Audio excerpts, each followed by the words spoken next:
time to say a very, very good morning to Dr. Rakib Ehsan. Rakib, how are you doing? Doing well, Mike. How are you? Yeah, very well indeed. A bit chilly, but the sun is shining, the sky is blue, so we could be in a worse place, I'd have to say. You've been very prolific lately. You've been writing lots and lots of pieces for lots and lots of different outlets. Your latest one about the far left influence on some organisations, which have been seen to be rather mainstream almost. I mean, I think you'd probably agree with me that Extinction Rebellion has kind of wheedled its way into the fabric of our nation somehow. And there's a lot of people that support it who probably have no idea how dangerous some of the people behind it are. Mike, I couldn't agree more with you, which is why I feel that the new independent review, which has been ordered by the Prime Minister Boris Johnson, which is going to explore far left influences associated with the Black Lives Matter movement, Extinction Rebellion. I think it's a welcome development, Mike, because the reality of the matter is you hear of these social causes, but what I have a problem with is the methods which are being used in the name of these social causes.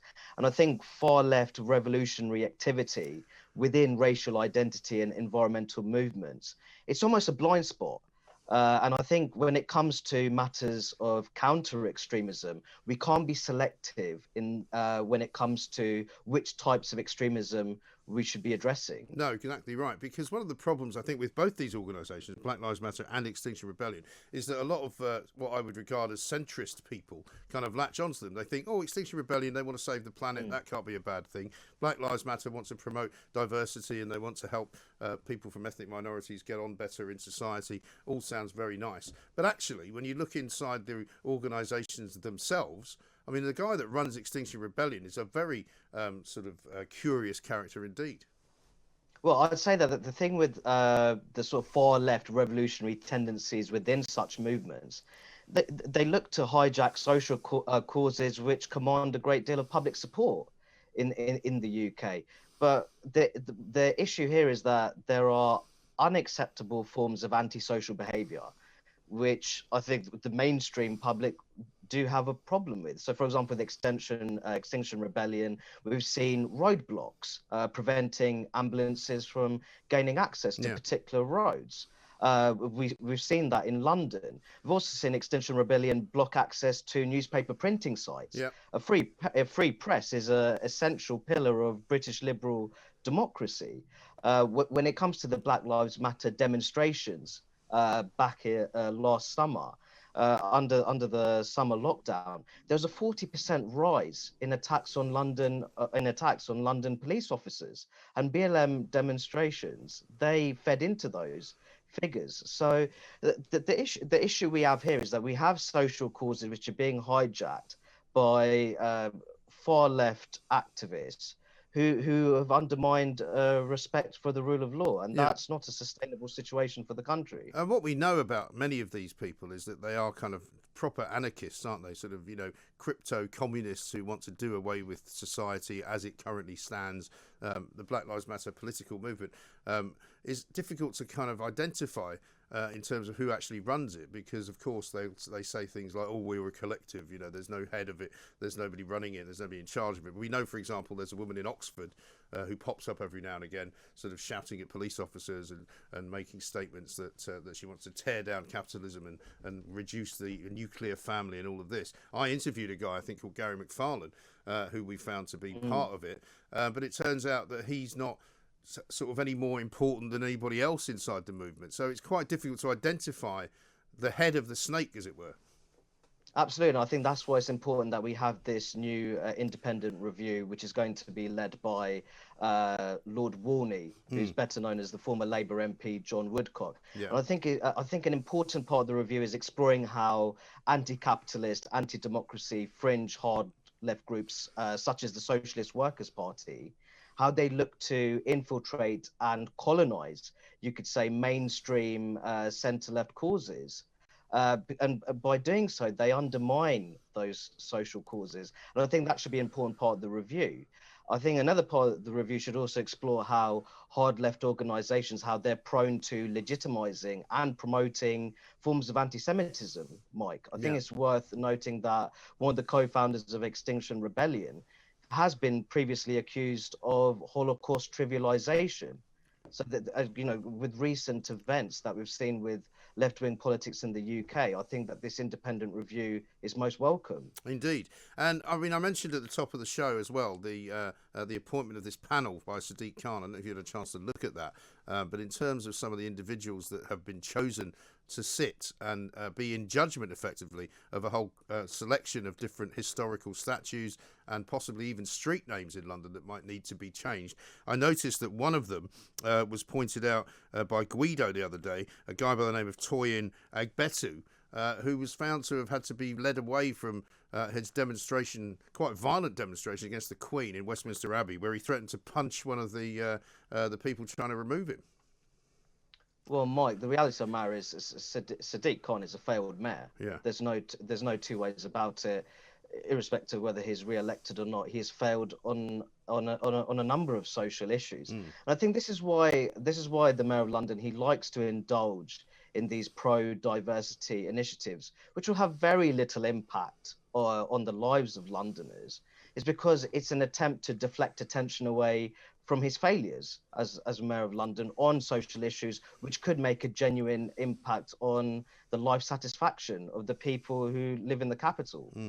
That's right. But unfortunately, he does tend to get sort of traction with this stuff, doesn't he? Because presumably all of these people, if they're not being paid, which I'm not sure whether they are, will be getting expenses for what they do, no doubt. They'll get some kind of remuneration, and it's something that nobody, as far as I know, apart from the extreme left, are even asking for.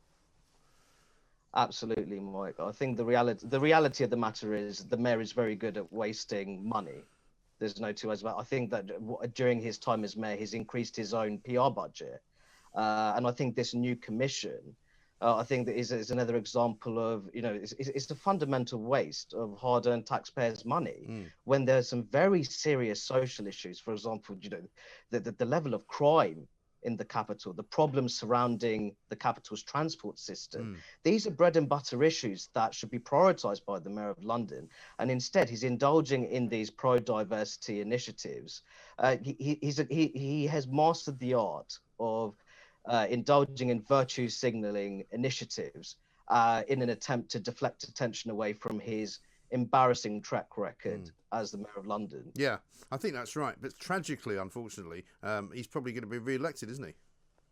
I think it's very likely that he's going to be re-elected, Mike, and that's a shame, because what you want a competitive election, because then he may, in fact, take things a bit more seriously. I think there's a real complacency that's creeped in because the Mayor of London, because he knows in all likelihood he's going to be re-elected. It's his style. His style of, well, you call it leadership, but there hasn't been leadership from Sadiq Khan in his position as Mayor of London. I think it's a problem that the election is not going to be more competitive, because if it was the case, then maybe he would actually take London politics a bit more seriously.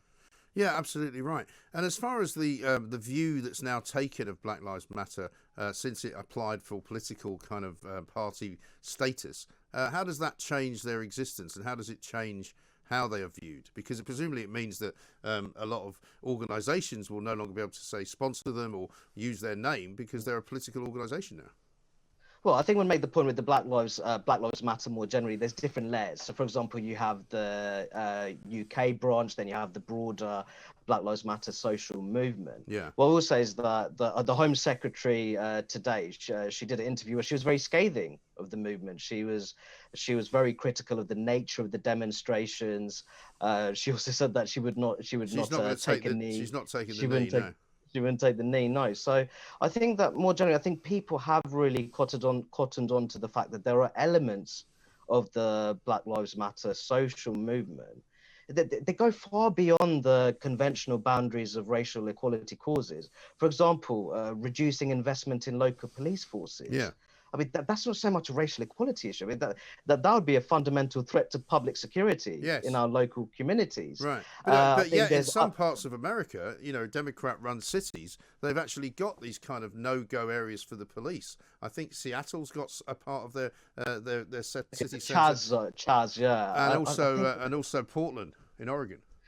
I think the reality of the matter is here in the UK. I think there's a great discussion to be had on police reform, Yeah. how to improve relations between local police forces and their local communities. But when you talk about reducing investment for local police forces, I mean that is just not a matter of racial equality. That is a real problem from a security perspective. I think the support for direct action. The reality of the matter is, whatever your thoughts are on, matters of social justice, environmental protection, those grievances need to be articulated within the boundaries of the law. Yes. It needs to be done lawfully. And all too often, we've seen forms of antisocial behavior, whether it's people who are affiliated with the Black Lives Matter movement or Extinction Rebellion. They've indulged in forms of antisocial behavior, which fundamentally undermine respect for the rule of law. Well, when we had Gary McFarlane on, I said to him, where does it end? At what point do you stop demonstrating? And he said, well, it doesn't end. He basically wanted to have a destruction of capitalism, a tearing down of the systems that we operate under. He wanted not only to defund the police, but he wanted to legalise all drugs. And I was like, well, how do you think that's going to work? He then said, oh, well, the drug companies would probably sell the drugs. I'm like, well, I thought you were going to defund the capitalist system. They seem very confused, and they're kind of what I would call sort of ideologically unsound individuals. No, they're not the most ideologically coherent of individuals, No, Mike. no. That's for sure.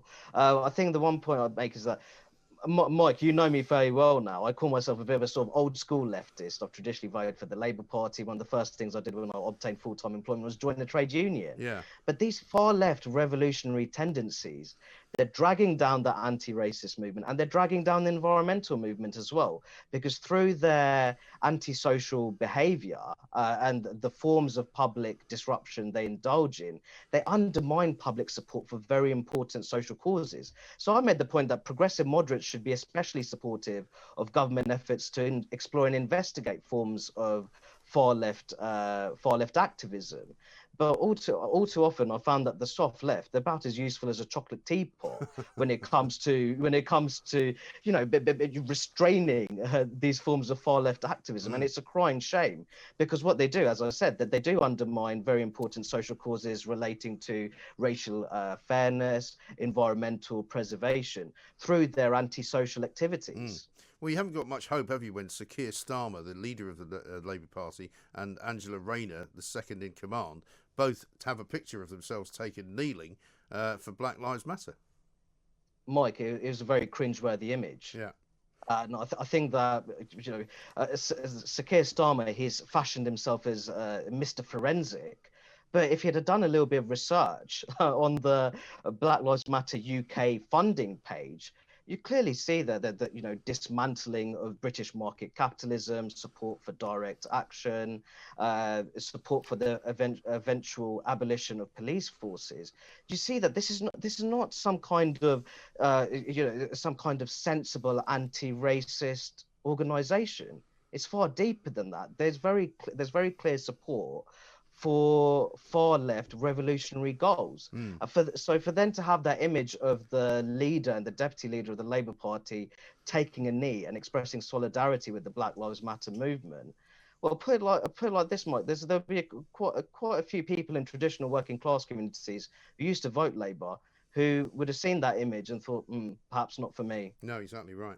And hopefully people, after listening to you, Rakib, will think twice perhaps about sending in money to help their cause. We shall see. Dr. Rakib Ehsan, Centre on Radicalisation and Terrorism at the Henry Jackson Society. Thank you very much indeed.